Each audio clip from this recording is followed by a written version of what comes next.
para o Senhor. Continua o 602. A Sagrada Escritura inicia com a criação do homem e da mulher, a imagem e semelhança de Deus. O sacramento que mais revela, e é bonito isso, essa imagem e semelhança de Deus, é o matrimônio. Vocês pararam para pensar o que é Deus é trino, não é isso? Deus não é trino? Deus é trino. Então, o filho se entregou ao pai, o pai se entregou ao filho, o filho acolheu o pai e se devolve ao pai, e desse amor que circula entre o pai e o filho é gerado o Espírito Santo, a Trindade. Pare para pensar que, claro, dentro da relação humana existe uma relação sexual, evidentemente. Mas pare para pensar e entenda essa analogia. O esposo e a esposa se tornam uma só carne. E da relação, no ato conjugal do esposo e da esposa, é gerada uma vida. Do ato conjugal do esposo e da esposa é gerada uma vida. Então vejam como o matrimônio ele é muito belo quando a gente entende o sentido do matrimônio. Certamente, quando nós compreendemos o sentido do estado de vida que corresponde a uma vocação, porque, entenda, ninguém pode assumir algo que não lhe pertence. Você não pode ser padre sem ter vocação para o sacerdócio. Como eu não poderia ser um homem casado se eu não tenho vocação para o matrimônio. A vida, Deus, quando criou você, Ele te constituiu para que você, através do seu estado de vida, você não nasceu sem uma finalidade. Você nasceu para realizar um projeto de Deus. Eu, como padre, eu realizo um projeto de Deus canalizando todos os afetos, tudo aquilo que eu trago dentro de mim em favor da igreja, ofertando a minha vida pela igreja. O que vai acontecer com vocês? Vocês vão se unir em matrimônio e vão entregar a vida de vocês um ao outro, evidentemente abertos aos filhos e a amar a todos. Mas esse amor que acontece entre vocês é um amor que não exclui a oferta aos outros, mas que precisa crescer. A oferta. E aqui, para isso dar certo, para um matrimônio dar certo, eu preciso renunciar a mim mesmo. Queridos irmãos, é difícil renunciar. Quem está casado aqui há muito tempo, por isso eu escutei ali o casal que tem pouco tempo de relacionamento, é muito importante que a gente entenda que o tempo de relacionamento é o tempo de eu conhecer o outro. Né? O esposo vai conhecer a esposa. Hoje eu encontrei, quando eu cheguei na igreja, eu encontrei o irmão do senhor que ia casar. Ele tem 73, 74 anos. Eu me casei nessa mesma igreja. Ele disse para mim, me casei nessa mesma igreja há 40 anos atrás. E eu falava para o meu irmão para ele se casar. E ele está se casando hoje. E aí ele dizia para mim, mas a minha mulher não é brincadeira não. Temperamento não é fácil. É isso. É conhecer. Obrigado, Ibama, pela fera que tu me destes, né? Se for o caso, né? Se for o caso. Talvez não se aplique. Não se aplica muito não, né? Aqui, né? Não se aplica muito não. Mas então vejam, como na verdade é importante a gente se conhecer. Conhecer o temperamento do outro. Será que vai dar certo o temperamento? Será que eu sou capaz de silenciar, de escutar? Será que eu entendo que no matrimônio eu preciso perder? Porque se os dois desejarem ganhar, esse casamento não vai dar certo. Costumo dizer que dois egoístas não são capazes de levar o matrimônio até o fim. É preciso perder. Você está no matrimônio, assumindo o matrimônio, com essa disposição de perder,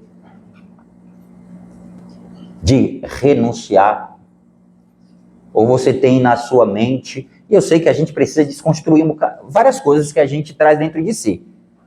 O problema não é eu ser assim, o problema é eu achar que isso é certo e continuar assim. Claro que todos nós temos as nossas fraquezas, mas é aquilo que o Papa Francisco dizia, no matrimônio a gente precisa ajustar a personalidade. São duas personalidades. Eu preciso ajustar a personalidade. E para ajustar a personalidade não é um processo fácil. Por isso que requer tempo. Requer sacrifício. Requer diálogo. Vocês dialogam? Eu fiquei prestando aqui atenção com a cabeça baixa, mas prestando atenção em quem ia pegar o microfone para falar. Até me surpreendeu, porque quase os homens falaram mais do que as mulheres. Acredito que ficou ali 9-8 e me surpreendeu. Quando a primeira mulher pegou o microfone, né, o primeiro casal foi uma mulher, depois... Então, o que acontece? É natural que a mulher, ela tenha mais habilidade para falar. É natural. Isso é uma realidade que acontece em todas as relações? Evidentemente que não. Porque eu estou falando que é natural que a mulher tenha mais habilidade para falar. O homem é um pouco mais contido. O homem tem um pouquinho mais de dificuldade de se expressar. A mulher verbaliza melhor. Por isso que a mulher muitas vezes busca tentar dialogar. A mulher... É assim com as mulheres aqui? Sim ou não? As mulheres não é? Aqui ele está dizendo que não é. Quem acha que as mulheres elas buscam mais discutir relação aqui? Quem acha? Quem acha que homem gosta de discutir relação? Ninguém acha? Normalmente o homem não gosta de discutir relação. É a mulher que busca o homem para discutir relação. Pode acontecer do homem o homem ser mais subjetivo no casal, entre o casal? Pode ser. Mas normalmente a mulher é mais subjetiva e o homem é mais objetivo. E essas duas formas de agir complementam o casal. É isso que a gente tem que entender. Que a subjetividade explora aspectos que o homem talvez não pense, não reflita. Mas a objetividade do homem diz assim, diante de tudo isso, vamos por aqui. A objetividade, isso é um bem para o matrimônio. É isso que o mundo não consegue entender.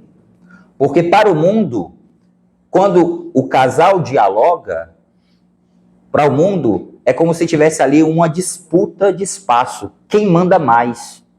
Quem manda mais? Quem exerce mais aqui o poder na família? E eu quero dizer uma coisa aqui, e eu não tenho dúvida de dizer isso. Eu duvido uma mulher que não concorde comigo. Toda mulher deseja que o homem seja a sua segurança. Ela casa com o homem porque ela deseja que o homem seja a sua segurança. Segurança emocional, segurança, o fato financeiro também pesa, que não é o centro da relação do casal, mas é importante também que o casal reflita sobre a parte financeira, para que isso não venha a ser um prejuízo na relação futura do casal. Mas aquela presença do homem na casa é fundamental, a segurança. Quando é que isso não acontece? Quando a mulher ocupa o espaço do homem na relação. Você tira a autoridade do seu esposo. E o seu esposo, talvez até para evitar situações, vai silenciar. E depois você mesma vai cobrar dele, porque você não sente a segurança da presença dele na sua casa. Gente, isso acontece. Vocês acham que isso acontece? Quem é casado aqui, eu acho que já a casa, quem está pelo menos junto aqui, já identifica alguma coisa assim. Então você vai cobrar a segurança que ele vai trazer para a tua vida. Por isso que a gente tem que identificar isso. E aí entra o papel do namoro. E o problema qual é? Que a gente antecipa tudo na nossa vida. Antecipa tudo. Acaba isso causando talvez ali uma gravidez. Aí tem que casar porque engravidou. Aí daqui a pouco começa a perceber que não era aquela pessoa. Por isso que a igreja ensina. O que é que a igreja ensina? A igreja ensina: viva a santidade no namoro. É fácil viver a santidade no namoro? Não.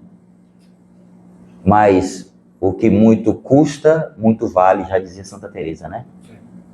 O que muito custa, muito vale.